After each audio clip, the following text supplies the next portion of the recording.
ఏ క్షణమైనా కేంద్ర మంత్రివర్గ పునర్వ్యవస్థీకరణ, పార్టీ సంస్థాగత మార్పులపై భారీ ప్రకటన వెలువడే ఛాన్స్ కనిపిస్తోంది. కసరత్ అంతా కూడా తుది దశకు చేరింది. ఏ క్షణంలోనైనా అధిష్టానం నుంచి బీజేపీ నేతలకి ఫోన్ కాల్స్ రావచ్చు. పీఎంఓ నుంచి తేనెటి విందుకి ఆహ్వానాలు కూడా అందబోతున్నాయి. ఇంతకీ తెలుగు రాష్ట్రాల్లో ఎలాంటి మార్పులు జరగబోతున్నాయి? 2027లో జరిగే రాష్ట్రాల అసెంబ్లీ ఎన్నికల్లో క్లీన్ స్వీప్, 2029 లోక్సభ ఎన్నికల్లో సూపర్ మెజారిటీ. ఇదే లక్ష్యంగా ఇప్పుడు ప్రధాని మోదీ, అమిత్ షా ద్వయం భారీ మార్పులకు తెరతీయబోతున్నారు. పార్టీ పరంగానూ ప్రభుత్వంలోనూ గట్టి మార్పులే ఉండబోతున్నాయి. ఇప్పటికే కేంద్ర మంత్రి జార్జ్ కురియన్ రాజీనామా చేయడం, దాన్ని రాష్ట్రపతి వెనువెంటనే ఆమోదించడంతో కౌంట్ డౌన్ మొదలైంది. జూన్ 16వ తేదీన రాజ్నాథ్ సింగ్ నివాసంలో అమిత్ షా, రాజ్నాథ్, జాతీయ అధ్యక్షుడు నితిన్ నబీన్, బిఎల్ సంతోష్ సహా ఆర్ఎస్ఎస్ అగ్రనేతలు 4 గంటల పాటు జరిపిన సుదీర్ఘ సమావేశంలో ఈ మొత్తం స్క్రిప్ట్ కొలిక్కి వచ్చినట్టుగా తెలుస్తోంది. బీజేపీని సంస్థాగతంగా మరింత బలోపేతం చేసేందుకు నేషనల్ ఆఫీస్ బేరర్స్ సంఖ్యను 45 నుంచి ఏకంగా 60కి పెంచబోతున్నారు. పార్లమెంటరీ బోర్డు సభ్యులను రీజనల్ ఇన్ఛార్జీలుగా, ఆర్ఎస్ఎస్ క్షేత్ర ప్రచారకులుగా నియమించనున్నారు. జాతీయ అధ్యక్షుడిగా నితిన్ నబీన్ ఎంపికయ్యాక 5 రాష్ట్రాల ఎన్నికల వల్ల ఆలస్యమైన నవీన్ కొత్త టీం ప్రకటన ఇప్పుడు కేబినెట్ మార్పులతో పాటే ఒకేసారి రాబోతోంది.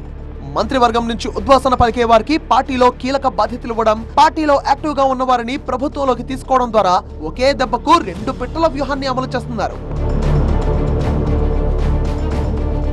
మోదీ 3.0లో జరగబోయే ఈ తొలి కేబినెట్ పునర్వ్యవస్థీకరణలో ఊహించని విధంగా 30 నుంచి 60% మంత్రుల శాఖలు మారబోతున్నాయని తెలుస్తోంది.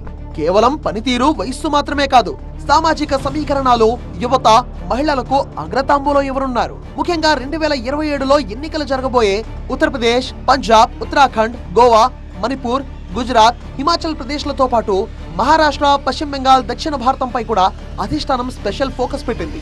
యూపీ ఎన్నికలను దృష్టిలో పెట్టుకుని ఓబీసీ, ఎస్సీలకు అవకాశాలు భారీగా పెరగనున్నాయి. పాలనలో సరికొత్త ఉత్సాహం తేవడంతో పాటు ఆర్థిక సంస్కరణలో ఉపాధి సృష్టిని వేగవంతం చేయడమే ప్రధాని మోదీ ప్రధాన లక్ష్యం. ఇక్కడ ట్విస్ట్ ఏంటంటే, ఈ మధ్యకాలంలో ప్రతిపక్షాల కోటలను బద్దలు కొట్టి ఎన్డీఏకు మద్దతిచ్చిన నేతలకు బహుమతులు దక్కబోతున్నాయి. ఆప్ నుంచి వచ్చిన వారితో పాటు తృణమూల్ కాంగ్రెస్ నుంచి వచ్చిన 20 మంది ఎంపీలు, ఉద్ధవ్ ఠాక్రే సేన నుంచి వచ్చిన 6 ఎంపీలలో కొందరికి కేంద్ర కేబినెట్ లో బర్తులు కన్ఫర్మ్ అయినట్టుగా ఢిల్లీ వర్గాలు చెబుతున్నాయి.